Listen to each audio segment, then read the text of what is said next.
Welcome to the last episode of the Cover 2, presented by Tigervision.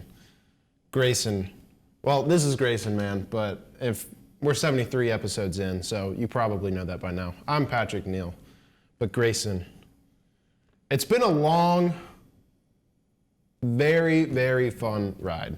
Absolutely. I think I remember the first time we actually, the origins of the Cover 2 are from the core, Raising Cane's, yep. Dining Hall. So many memories. It's been 3 fantastic years of consistency, of hot takes, and mostly us just agreeing to disagree. And subpar analysis as well. But it's the last episode, so Grayson's going to be graduating here. He's going to be moving on to bigger and better things. Me and Zach will still be here another year. But regardless, the Cover 2, as you know it, it's the last episode. So with the last episode, we decided we wanted to do a bit of a time capsule sort of thing. So that's going to look like us giving a bunch of predictions on different years into the future. So we're going to do a 1-year prediction, a 3-year prediction, a 5-year prediction, and a 10-year prediction. So a lot of predictions today.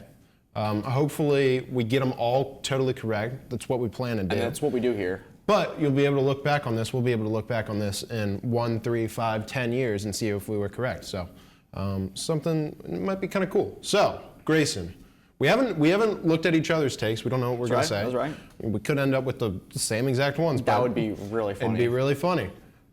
Do you want to give your 1-year prediction? Yes. So I went, and so usually this is an NFL show. We do a lot of stuff surrounding that sport, but I wanted to mix it up a bit. And go ahead. Sort of throw something crazy in here. Exactly 1 year from now, we will have seen Bronny and LeBron James play on the same court together in the NBA next year. I think whether it's for the Lakers or it's from some team that goes, okay, if we sign LeBron or we draft Bronny, in turn we're getting LeBron's services as well because he does want to play with his son in his final year.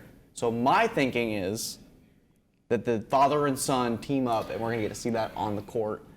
I don't think it's going to be the most fluid situation, but knowing specific teams out there, they might get desperate and at some point they're going to throw Pistons, probably. We'll see. I think LeBron's got a couple years left and Bronny could go to the G League for half the year and we'll see. I'd love to see it. So you're set on thinking Bronny is not going to go to a different school, but he's going to decide to turn pro. I think he's going to go pro. I think this is the one key situation where being LeBron's kid is going to pay off in a big way. I mean, I think definitely if he goes pro, somebody's going to give him a chance just because of that. And, there's rumors that LeBron may want out of his contract. We're doing NBA analysis here. But regardless, I think if Bronny decides to go pro, this is bound to happen. Yeah. It's just a big what if he decides to go to another school or if he decides to go pro. So we started light here with the prediction because this probably could happen. Within a year, though, that could be something. Yeah. I think it's very possible. I think it's very likely, but it all depends on whether or not Bronny, because if Bronny goes back to school, I guess LeBron still has eligibility left. Yeah. He never went to college. So LeBron and Bronny on the Ohio State court. The Akron Zips. There we go. Future Akron Zips. Let's go. Future Duquesne. I don't know what their mascot is, but there was rumors that Bronny was going to Duquesne. So we're finding this out live. Oh, they're the Dukes. They're the Dukes. Makes sense. That's right. Makes sense. Duquesne Dukes. Yep. So I like the take. The take. Okay. As for me, I was trying to figure out if I should put this in the 1-year prediction or if it would be something longer. And it kind of is something longer, but I'm going to say that within a year, all 6 of the QBs that just got drafted, we're going back to the NFL, all 6 of the QBs that just got drafted are showing promising signs of having a good career. Okay. This is what the 2021 draft class wanted to be. Yes, I think it was 5 QBs taken in the first 5 picks, if I'm not mistaken, or 4? 5 QBs taken in the first half of the draft. It was Lawrence, Wilson, Lance, Justin Fields was pick 11. Mac Jones. And So Mac 5 Jones. and 15. Yeah. And 4 of the 5 are busts. Yeah, at least it's looking that way so far. The lone being, of course, the Clemson alumni, Trevor Lawrence. But we knew that was going to happen. We did. But regardless, 6 QBs. So looking back at the draft here, which, by the way, your Michael Penix pick didn't end up. Let's I point was out, surprised at the time. that was more of a joke than anything because I I don't thought think your trade up was for the Michael Penix, so I was like, I'm throwing it out there. And the second that it was announced that Atlanta was taking Penix, I texted Patrick and said, I guess stupid knows stupid because that was something else. Look, but regardless, I mean, great work there. Great work there. Without even. That's what I do. That's what I do. I was surprised at your pick at the time, but you know what? It worked out. Regardless, though. Are we potentially implying that the Falcons brass in the front office watched that episode and was like, we gotta move? Maybe, yeah, because they saw that the Rams were going to trade up at 10. But regardless, I think Michael Penix may have been taken a little early. I think Bo Nix might have been taken a little early. But at the end of the day, if you're convicted about a QB, it doesn't really matter where you take them. If you think they're going to succeed, a franchise quarterback is valuable at any spot in the draft. So, could I see ways in each of these QB situations work out? Yeah, I think I think a lot of these guys are going to better situations than we have had in the past. Bryce Young goes to Carolina and didn't look great last year. And you have additional situations as well. Zach Wilson with the Jets. Yep. Trey Lance went to the 49ers, which was one of the better situations, didn't work out. But regardless, Caleb Williams is entering a very good situation with the Bears. Stacked. Got a new receiver in Roma Dunze. That could be a duo for a very long time. Has a ton of weapons. Think about this with number 1 picks, just to sort of jump into what you're saying. I don't think there's a quarterback that's been drafted number 1 overall that's going to a better situation than that. In a while. I have to if ever, really think. honestly. Yeah. But, yeah, great situation for him. I think not as good a situation with the Commanders and Jaden Daniels, but if you come back and tell me in a year that he had a successful year just because of his ability to, create plays with his legs, I'd believe it. I would believe it. They had a good offseason too. Yep, they have Dan Quinn, who has succeeded as a head coach before, so could see it. They got new ownership, so they don't have prior ownership with Dan Snyder, so that's a plus. The Patriots draft Drake May. I think Drake May was the second best QB in this class. The Patriots aren't the exact situation they used to be a few years ago, but, Coach Mayo over there seems to be a promising coach, seems to be building a good culture, and 4 straight, I think it was 4 or 5 straight offensive picks in the the 2 receivers. They're building up the offense exactly with Javon Baker and Jalen Polk. Jalen Polk out of Washington. Did you see the Javon Baker quote? Yeah, and that makes me more excited to watch him because I think he's going to end up better now because he said that. I agree. But regardless, who's next? Michael Penix is next actually because Good Michael situation. Penix, I think Atlanta's a great situation. He doesn't have to start right away. But I'm saying in this case, Kirk, it ends up, maybe he gets hurt for a few games. I think at some point next season, Michael Penix shows signs that, hey, I can hang around in this league. He's got Drake London, he's got Bijan, he's got a lot of offensive talent, a lot of high draft capital spent on that. J.J. McCarthy enters a very good situation as well in Minnesota. He's got the best receiver in the league in Justin Jefferson. Might be the best coach to have besides Sean Payton. Kevin O'Connell, yep, fantastic. And if he can be just a Kirk Cousins style of quarterback, a little more mobile, I think that'll work out well. And then Bo Nix, I think he could hang around as a stable QB. Sean Payton loves his guys who can just deliver exactly what he needs to. He doesn't need him to do anything too special out of structure. I think Bo Nix can do that. He can be, everybody is saying he could be a Drew Brees type. He's not going to be exactly Drew Brees, but I think he could be a Drew Brees type. And I think there's a good chance that all of these QBs, that's at least next year, like this could work out. You're able to at the end of the year rationalize that at some point it'll hit. Yeah. So I can see it. I think that this is a rare case in the draft where you had, like you mentioned, like Zach Wilson, or you had doubts the Jags going to be able to be run with Urban Meyer, all that stuff. There's a lot of great situations that all these QBs are going into. So I like that. That's a pretty good prediction. Yeah, and I'll tag on to the end of it in case it ends up being the case. This becomes the best QB draft class ever. Yeah. So when that happens, that'll happen. I know 1983 had Marino, Kelly, and Elway. 2004, Eli Manning, Roethlisberger, Rivers. But no. Well, if it doesn't happen, then yeah, that's but if it does happen, soundbite. So okay. 3-year prediction. Let's move on to that. I've been rambling too long. Okay. 3-year prediction. At this time, and maybe it might be a little earlier because of the NFL schedule, there's going to be a press conference, Patrick. It's going to be a retirement press conference. It's because Bill Belichick will be retiring as the Dallas Cowboys head coach in 3 years. In 3 years. Okay. So I'm thinking, this is my thought process here, and there's plenty of rumors that back this up, that Belichick wants to go coach for the Cowboys. He's got a great relationship with Jerry Jones somehow, and there's more of like the wanting to spike the crafts by going to work for another prominent NFL family. And I personally think that the Cowboys are going to be a potential disaster this year. Yeah. Just with how they've approached the offseason, there's a lot of tension.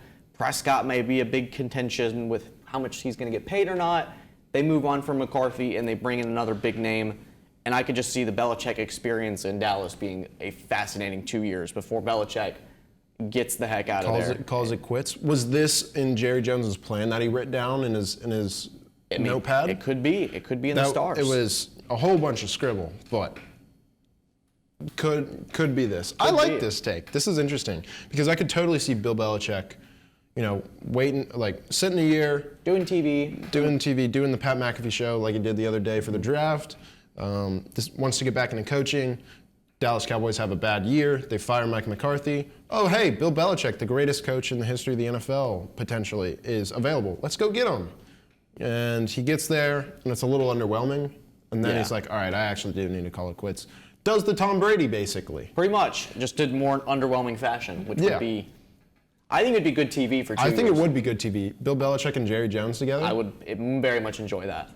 I would enjoy that as well. That's a good prediction. I like that. Thank you. My 3-year prediction. Green Bay and Houston play each other for a Super Bowl at some point in the next 3 years. Oh, I absolutely love this because it actually plays into my 5-year prediction. Oh, great. So Great. Well, let me talk a little about this, and then we'll get straight to it, and we'll segue perfect. I want to back this up too because I think this is actually. Well, we were both high on both these teams heading into the playoffs. We both liked Green Bay. We both liked Houston. Both have very young teams, but they're doing things correctly. They have They both have a franchise QB, and they're putting pieces around them to make them successful. Houston is kind of a little reminiscent of Cincinnati a few years ago. It feels like. They're getting, or Buffalo as well, literally with trading for Stephon Diggs. Stephon Diggs isn't as good as he used to be necessarily, but he's still going to be useful. You have Nico Collins, you have Tank Dell, who got shot the other day. He's okay. But he's going to be the next Brian Robinson. Yeah, exactly. He's going to come out to many men. But regardless, I think both have young teams. Green Bay has a lot of draft capital put in that defense. It's starting to get together a little bit. And they had the youngest offense, I believe, in the league last year. They're going to continue to develop. And then, they've already shown they can win in the playoffs. Got a good head coach. And then Houston is kind of the same way. They have Jeff Okudah, Derek Stingley, Kamari Lassiter they drafted in the second round, and C.J. Henderson were all first and second round picks just in the secondary. So I think Jalen Petrie was also a second round pick, if I do remember correctly. But so they got a lot of capital as well on their defense. They have C.J. Stroud, who just recently on social media has been I've been enjoying a lot of his content. Him and Micah Parsons together. He's like, you just haven't seen Dog before. He's like, you're looking at him right here. Yeah. I was like, okay. I like what I'm seeing on social media right now. It's a lot of hype, and maybe this is feeding into the hype, and that's solely why I decided to pick this. But at some point next year, I think both these teams are going to be competitive for the next few years at least. And at some point, they both get to a Super Bowl and play each other. That would be such a fun Super Bowl. Jordan Love just recently proved it to Green Bay. I mean, there was a point in time where Jordan Love was playing for his job. Yeah. And then the Packers just peak at the right time offensively. Then they go and beat Dallas. They were probably a throw or two away from beating San Francisco. And then at that point against Detroit, you never know. what could have happened from there. But I agree with that. They're both doing things the right way. Both really not just young, but I think proven head coaches at this point with D'Amico Ryans. Matt LaFleur, obviously, we know what he's capable of. I really like this, and this will be a Super Bowl that it's one of the Rams and the Bengals where it feels like the majority of America is not rooting for both of them to lose. It's just that they're happy for them. Like, oh, you deserve this. Like, the Bengals, you're like, oh, wow, they've been in, like, this weird spot for so long. They haven't won a playoff game in 30 years. Love Joe Burrow, and then Matthew Stafford, you're like, oh, wow, what a great story for him, too. That would be one of those Super Bowls. Like, last year, I think America was just rooting for the Super Bowl to be canceled at that point. This would be one that I would be genuinely pumped for because both QBs would probably put on some highlight tape plays that would be in NFL films lore forever. All right. Well, let's get to your 5-year prediction. Yeah. What are you predicting? So not only will there be a dynasty in Boston led by a man named Jason Tatum 5 years down the road, we'll have it cemented, but C.J. Stroud will have a Super Bowl trophy and an MVP to his name in 5 years. So it's sort of like we really are just feeding into the C.J. Stroud hype right now. I'm a C.J. Stroud We're drinking the Kool-Aid, as they say. Give me more if we're drinking Kool-Aid with C.J. Stroud. He is, as the kids say him, Stroud is... You're graduating, so I know. You're old now. I have to start talking... You don't know what the... I don't know what the lingo is anymore. No. I don't know what Snapface is, social media, all that stuff. But C.J. Stroud, like you said, they're doing things the right way in Houston, and Stroud will be at the centerpiece of that. So I think an MVP at some point. If he plays like he did last year, I mean, he was an MVP candidate as a rookie. He was. I argued he should have gotten votes because Houston was atrocious 2 years ago, and now they're one of the top AFC contenders. Stephon Diggs on that roster, I think, could provide a valuable outlet for Stroud, big plays. I think the sky's the limit in Houston, really, with that sort of pairing. And with those new uniforms. Oh, yes. The new uniforms are sweet as well. There's a lot that are going into it. And I think I saw a hand over the camera, so I know someone's supporting it back there. But yeah, C.J. Stroud, I love that we segued, somehow connected. We're on this synergy. It's just the 3 years being together, 2 years, whatever it's been, it just 2.5 happens. years. It just happens. It's just, we're on the same wavelength right now. It's elite. Very much so. So my 5-year prediction. This is actually the one prediction out of the 4 I'm giving today that I am most confident in. Okay. Like, I think this is going to happen, at least to some extent. And it kind of already has. But I think, you know how, especially recently, the past 5-10 years or so, a lot of the game has progressed, especially in the offensive way of, like, you know, getting away from the run, but now moving into play action, moving into motion, just like a lot has progressed in the NFL recently. I think the next big progression in the game is the implementation of rugby tactics and like rugby skills into the NFL, into football. Okay, break it down for me, because I need to... you know, you've already seen this a little bit with the Eagles last year. Hired a rugby coach to help them with their tush push, which was very successful. Yeah. Obviously, it might get banned. So they have already implemented some rugby tactics into that, just with the scrum and everything. The Chiefs, you have kind of seen it a little bit. You know, you had the Travis Kelce pass to Kadarius Toney that didn't end up counting, where you're passing it backwards laterally. Mm-hmm. And they just got Louis Rees-Zammit. I'm not pronouncing that correctly, probably, but Welsh rugby player to come in as a player for them, as a running back, special teams player, whatever it may be.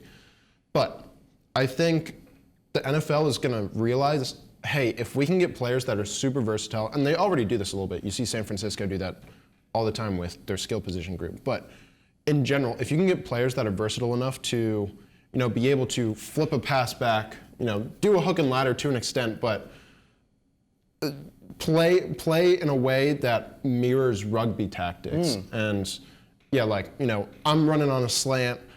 I see that there's an option underneath. It's like a slant into a triple option or something. Oh, that'd be sick. I can see that. Like how you're... If I was smart enough and like an NFL coach, I would try and implement this, but I'm not smart enough to implement it correctly. And the Chiefs have already sort of an NFL coach. Done that with Kelce. Yeah. And I think there's a way to do this to where if you can get a whole bunch of players, you know, Jordan Mailata played rugby. He's on the Eagles as well and knows how to do that. I think there's a lot of potential for rugby to influence NFL and football and lead to an offensive just transformation in a lot of teams. Oh, that's actually really fascinating in my mind. Thank you. I actually would really enjoy that. I love seeing like the option of how defenses would cover like a slant triple option where you run a slant and someone's running like a drag underneath. Exactly. And you just pitch it to them. And since like the defense is like, if you're playing man, you're already getting like slanted that way. And then someone runs underneath. Oh, that'd be so fun.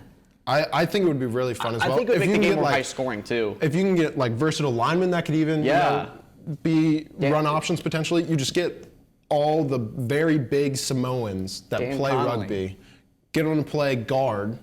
You know, you're running an RPO basically well, you can't really run an RPO in the NFL as much as you can in college, but RPO style where you quick pass so they really don't have to block that long, and then you get them out in space. Okay. I think it would be kind of cool. I think it's going to happen at some point. Interesting. So I have 2 10 years that I think are I'm thinking about like where the game is going. Okay. So the first one I think is sort of a layup. I think we might end up having the same which is prediction. why I wanted something different. I was like, this is probably the layup. I do think that in 10 years, this is just sort of this is easy. I think Mahomes might be considered the greatest quarterback of all time. I thought about this. I didn't put it down. So like that was like it's sort of a layup. But this is the one that I really want to dive into and ask you how you feel about this. I think in at least 10 years down the road, what we consider now to be college football will be the semi-pro, like the UFL, the USFL. I think it'll be I think that's where the game is headed with NIL and all this stuff. I think we're headed for it just being a semi-pro league, and that's college football. Like Clemson, Alabama, Georgia, basically they're getting smaller contracts. I don't want it to be this way, but I wouldn't be shocked if in 10 years the NCAA is no longer a thing for at least football, and it's just semi-pro. This is a dagger to my heart, man. I know. I don't want you to even like speak this into existence. We should erase the tape. But I mean, you can see where this is going. Yeah, no, it stinks. There's a way to. There's definitely evidence to suggest this could happen in the future. I broke Patrick on the final episode. I hope we just do like a reset in college football to where everybody's like, all right, let's go back to 2010, and let's make bowl games. Make it matter. Let's make them matter. Let's go back.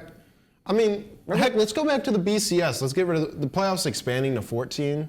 Let's go back to the BCS. You remember the days when the Outback Bowl was interesting? Oh, the Bloomin' Onion, man. Yes. The Bloomin' Onion. Oh. But now we have the Pop-Tart. That's true. That's true. Although the Pop-Tart got trade-off. eaten, so is there going to be another Pop-Tart next year? I think so. I think that's just how it goes. But regardless, this would hurt. This would hurt. I know it hurt, but I just wanted to The love of the game, man. The love of the game. What happened to playing for the love of the game? I think it's just, that's where we're heading. I think that in XYZ years, in 10 years, college football is going to look totally different. I mean, in 2014 compared to now, it's completely different. So if we're looking at just evolution in this weird change of sports, will it even be called college football? Like, I don't know. I hope it is. I hope that we still have college football and we have the Power Four, I guess, at this point. Let's bring it back to the Power Five. The Pac-12's dead. Let's bring back the Pac. I would not be shocked. Let's bring back the Pac-10.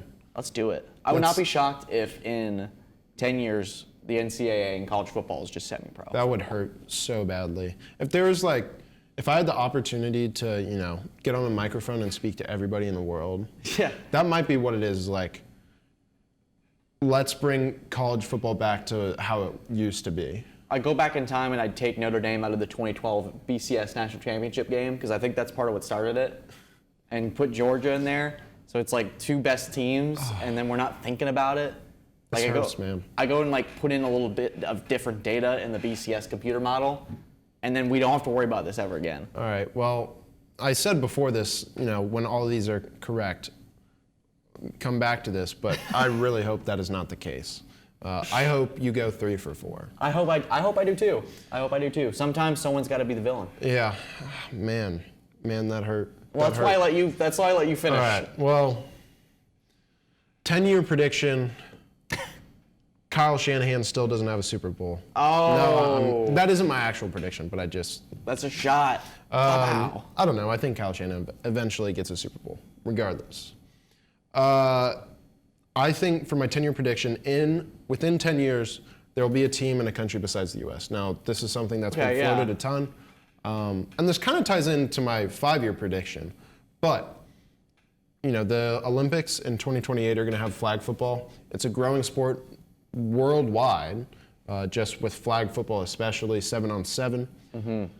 And I think, if you end up getting a lot of rugby influence, there's going to just naturally be more support for football worldwide in countries like New Zealand, England, Australia, places where rugby is very popular. And it's going to lead to, there've already been games in different countries in Mexico. There's going to be one in Brazil. There's been Germany, England. London, all those places. I think eventually, if the NFL decides to expand, I think there's a lot of evidence that they can succeed by having a team in a different country.